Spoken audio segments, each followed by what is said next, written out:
Hello mga Mima, kain tayo.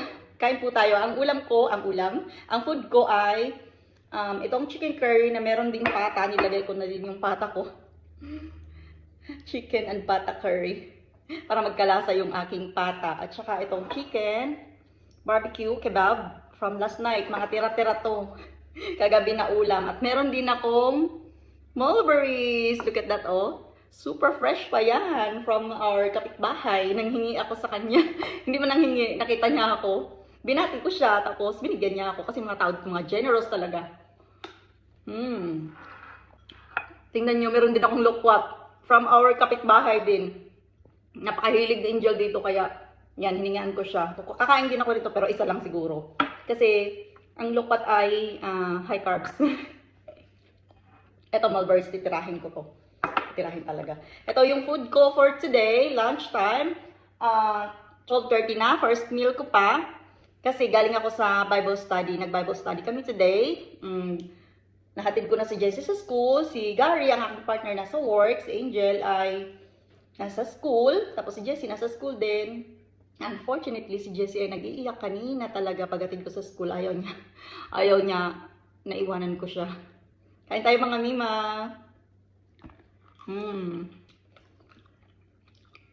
Masarap talaga ng pata. Paborito ko talaga ang pata.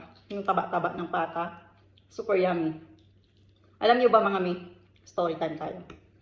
Dati, nung pagdating ko dito sa Australia, kahit naman sa Pilipinas pa, ewan ko, nung super high carbs pa ako, kinakain ko.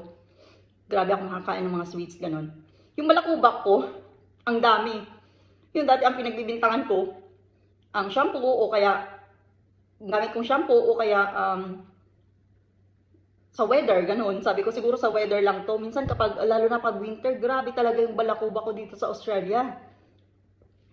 Tapos, na-amaze talaga ako kasi 4 months na, 4 months na, magpo 4 months na akong nag-low carb, green low carb. Wala na talaga, as in wala.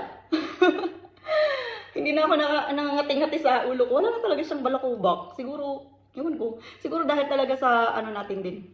Yung mga kinakain din. Tingnan nyo yung pimples ko, wala din. Dati nung high carbs ako, tapos yung grabe ako makakain ng mga high carbs at saka sweets.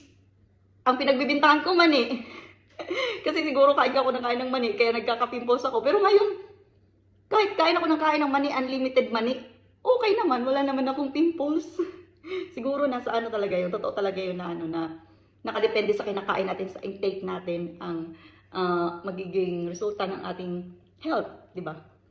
Ang dami kong kwento, no? Hindi pa ako nakain. Okay, mami. Yummy. Ito ay low carb version ng chicken curry. Actually, may carrots to kasi paborito ni Daddy ang carrots. Konti lang. Lalo na itong mga litid-litid ng pata. Ganyan.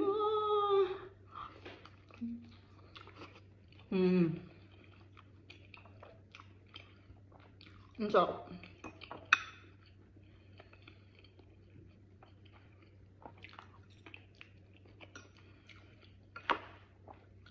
Hindi ko na nilagay sa pinggan kasi hugasin din yan. Okay na yun siya dyan. Ininit ko na lang. Ang chicken curry kasi, lalo na yung may yung dilaw. Turmeric. Nakakamansya siya. Ayaw ni Daddy kasi nagmamansya yung niya.